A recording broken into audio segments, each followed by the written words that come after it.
Welcome back for another episode of the Bootstrapper's Journal. We are on episode 8. One of my main thesis. One of a big thesis that I run off of is that if you are kind, if you are generous, and if you are empathetic towards everybody around you, not just clients, this isn't a sales thing.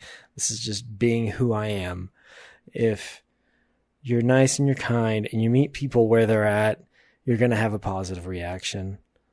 I just had a meeting with a guy who has retired from corporate America. He spent 40 years in an executive position at a very large company, building structures and teams and getting stuff done and really advancing within the corporate world and advancing a large corporation's interests.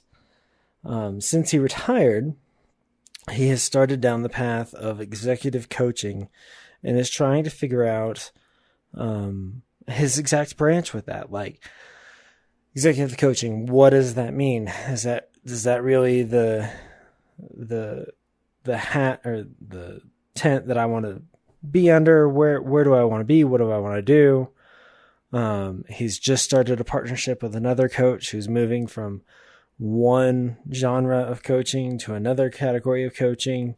And so they're developing a partnership. So he's going to get clients. And this is all a very new business. He started about a year ago. He's getting some more certifications. He's got some business coming in to pay the bills, but he's not really at a scaling point yet. And so we were talking about what media can do. And he decided to reach out to me. He was at an event that I spoke at, where I went off on a 5-minute tangent about the practicality of karma. And he reached out to me the next day, said, "Hey, I'd love to sit down for a chat." So we're sitting there, we're talking, and we're trying to figure out what's best for him. I'm not trying to figure out what I can do for him. We're trying to figure out what's best for him at this point. Now, this was a 30-minute meeting that ended up going for about an hour and a half. And throughout the entire conversation, it was time after time he would just stop and go, "I don't know why I'm telling you this, but da. He'd just tell me something that he hasn't, according to him, has not told any of the other marketing people that he's been talking to. And the marketing agencies and media agencies that he's dealt with have been like, "Oh yeah, no, that's great. Here's a contract. It's cool what you're doing and all, but here's a contract, sign it, give us a load of money and we'll take care of it for you." I don't know what this contract said. I don't know what was in them, but that's not how I like to deal with my clients.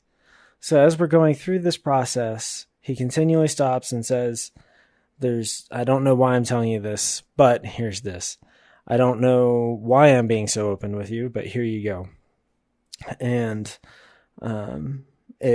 we went on, and eventually he's like, "You know that you have a gift, right?" And he's referring to my ability to be able to converse with somebody, meet them where they are, and truly understand what's going on and remove myself from the equation. Essentially, after the hour and a half, we figured out that there's absolutely nothing for me to do for him right now. He needs to figure out exactly where he's going with his business, and he needs to start doing his own posts on LinkedIn and start writing articles and that sort of thing to kind of get a feel for his voice. Then, in 6 months, once he finds his voice, then he's going to be wanting to invest in a marketing package and figuring out what sort of content to create on the regular and really have somebody help him with that. So I removed myself from the equation. I didn't try and sell him, and in 6 months I might have a deal. I am not a salesperson, so I have no idea if that's a good thing or a bad thing. But I do know in my mission here in Denver, I am positioning myself to get into as many fights as I can with the big brands and the big chains that are coming in, because Denver is a hotbed. It is an economic hotbed. If you have not been here to see the economic environment and see how many mom and pop places there are and how they've withstood the chains coming in for the past 5 years. It's just the fight that I want to pick. I want to help the little guy grow their market share, not only hold on to what they've got, but I want to help them grow and keep competition high here in the area. So in 6 months, I might have a deal with him, which is great. But had I pushed him really hard and had I been like, oh, you should totally do this right now, he would have written me off and I would not have a deal in 6 months, 7 months, 8 months, however long it's going to take. But he sent me an email afterwards, completely unprovocated. He was like, hey, just to let you know, it was great talking to you. I really appreciate it. And I'm going to be in touch as I figure my stuff out and we get this sorted out and before I can hire you, which is great. And I just wanted to share that story because I think what happens is when you're starting your business, when you're getting rolling, you're thinking, I need to get sales, I need to get sales, I need to get sales, which is true. We all have bills we need to pay. But at the same time, you want to be known for whatever it is you want to be known for, and you want to build your brand the way you want to build it. If I run a podcast for it's a dental podcast. I know of a dentist who just ran sales and burned and turned literally everybody in the town that he was in.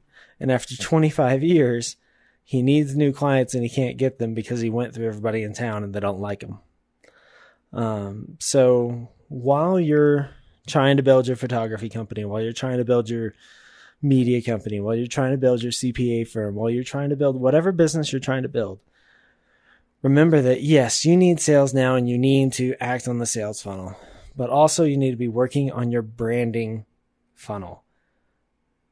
2 to 5 years, and that starts to turn in more leads than what the sales does. Now you have to get the sales to get there, but if you're not working on that, no matter where you're at, it takes 2 to 5 years. And if you're not actively working on it, you're working on it just based on your interactions with people and how you take rejection and how you take your victories. So pay attention to what you're doing. Thank you for listening to my rant today. I really appreciate it. But pay attention to what you're doing and take care of people. Always, always, always take care of people, and they'll end up taking care of you. But have a wonderful, wonderful day. I will talk to you guys soon. I'd love to hear your stories, what you've got going on, how similar situations like this have played out for you. If you can, just drop a comment either in the comment box on YouTube, on the website, wherever you're listening, however you're doing it. Let me know what's up. I'd love to chat with you. Anyways, take care of yourself, take care of each other, and I'll see you guys in the next episode. Peace.